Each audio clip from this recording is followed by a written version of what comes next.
Machiegni nyakwara magiro kamano kuom medo bedo kodwa kineno motelo kanyo nyisi ni wabro bedo ka wadhi e weche mag oro ma okwako counties mathoth kendo medo kelo midhiero ne oganda to kod jamni. Kinde ma counties mathoth e thurka medo kali midhiero mar oro. Piny owacho kaachiel gi tend counties keto kenge ma kedo kod midhiero no.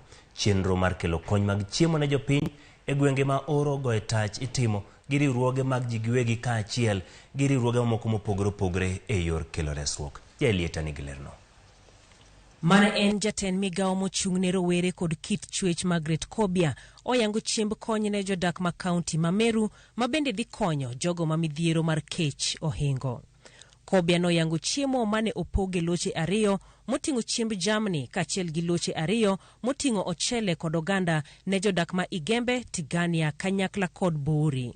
Nyasi mar chiwo chiemo go ne oyuore gi gavana ma Meru Kawira Mwangaza ma bende nopuoyo kang' ma piny owacho konyo jodak ma kaunti no, ka bende omedo ni chiemo mane okel mokwongo ne opoge sikunde e yor gayo nyithindo ma weyo sikul.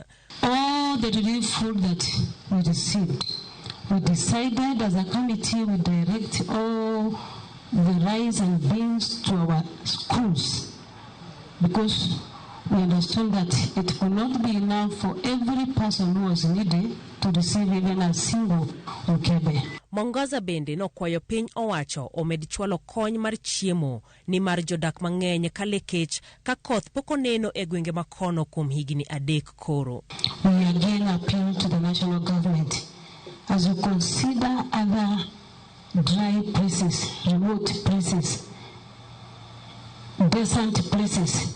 We have several places in Meru County, Tigania, Igembe, Buri, where is almost like desert places that needs a lot of attention. Komachielo, jotelo mawuok e kaunti ma Taita Taveta ne otimo romo mar manyo yore makedo gi oro odiochieng' manyoro e gweng' ma Voi, ka thor mar wach en manyo yore mag yudo chiemb kony kaluwore kod tho nyathi skund primar ma Wundanyi kaluwore kod kech.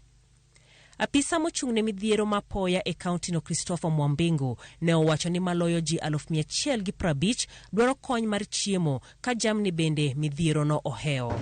Mheshimiwa Gavana aliona kwamba kile chakula kinatolewa na serikali ya taifa na ile mkakati inafanya na county haitoshi. Kwa hivyo wakishirikiana na First Lady walisema kwamba tuite mkutano wa washikadau. Tuje tupange mikakati ya kutafuta vyakula na maji ili kupelekea wale watu wananchi wetu ambao wameumizwa na janga la njaa.